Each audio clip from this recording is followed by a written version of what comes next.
We all do it. The allure of this little device is almost impossible to resist. You hear a message ping and most of us can't resist diving for our phone no matter where we are. So when is it right and when is it inappropriate to be a slave to our phone? Well, etiquette expert Sharon Schweitzer is back to help us out.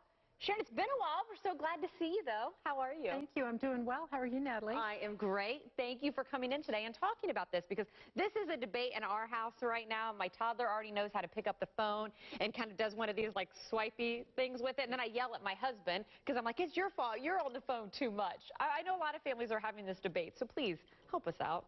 Well, this is a national cell phone courtesy month. Okay. So this is something they started to kind of bring awareness once a year for these exact reasons, exactly what you're describing, because we all get busy with our lives. We don't think about it. So once a year they do cell phone courtesy month. And it's a way for us to stop and think about, what are my habits? What am I doing? What are my children picking up? And so we kind of came up with 3 ways to look at it. Are you using your cell phone or your smartphone during meals, meetings, or meaningful moments? And if you are, maybe you want to stop and think, should I be doing that? Am I loving the one I'm with? Because, right, we're supposed to love the one we're with. And not be dedicated to the phone. Well, I love the M's. You can ask anybody on our show. I love a good alliteration. So you're working with the M's. What's the first one? And let's dive into it a little bit more. Okay, meals. So whenever you have a meal, whether it's a social meal or a business meal with family, put the phone on silent or stun, whichever you prefer, and tuck the phone away, because if you put it up on the table, it looks like the phone is more important than the people you're dining with. Oh, that makes sense. So go ahead, silent that. Meetings, I would think this was a no-brainer.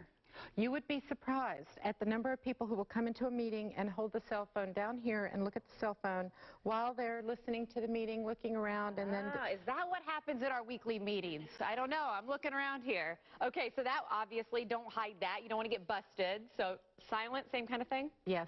And a lot of folks now, what they'll do is they'll say, we're going to check the cell phones. We're going to keep this meeting to 45 minutes. We're going to make it quick. No cell phones. Hey, easy enough. And then I think this is maybe the most important, meaningful moments. Yes, like dates. That would be one I would think, but the date must not be going well if you're checking your phone. Maybe not. Apparently not. But it's so important to do that, because face-to-face interaction and communication is really important. And what we're finding is that up to 30% of young people are defaulting to the cell phone as a way to get out of uncomfortable situations. Which maybe that's not necessarily a bad thing on some of those bad dates out there, but you do say there are some exceptions that I want to make sure we point out. They're right. That's right. There are some exceptions. If you're a first responder, if you're a physician or a nurse and you're on call and you've got to have that phone with you. Let's say you're also a new mother and you have an infant and you are out and about. You want to be able to have that cell phone in case you get a call. Or if you are a son or daughter and you have a parent with a caregiver, you're going to want to get that phone call. The other thing that, the other exception is, let's say you and I were driving somewhere. We want to be able to get that telephone and say, okay, here are the directions, and set it for the map. So you're going to have some exceptions, but for the most part, you want to be able to enjoy time with people one-on-one. And I do want to ask, so how's the balance between having your phone for those meaningful moments, but being ready to capture pictures, since we all do it in one? Any tips for that if you're like the picture taker? Well, a really good tip would be to ask, would this be an all right time to get a photo?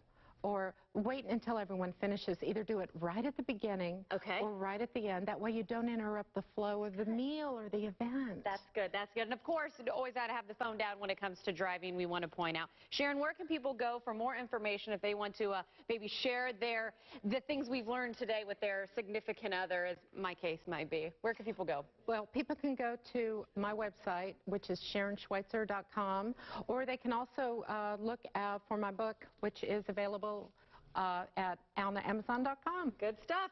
So put the phones away, folks. We'll be right back.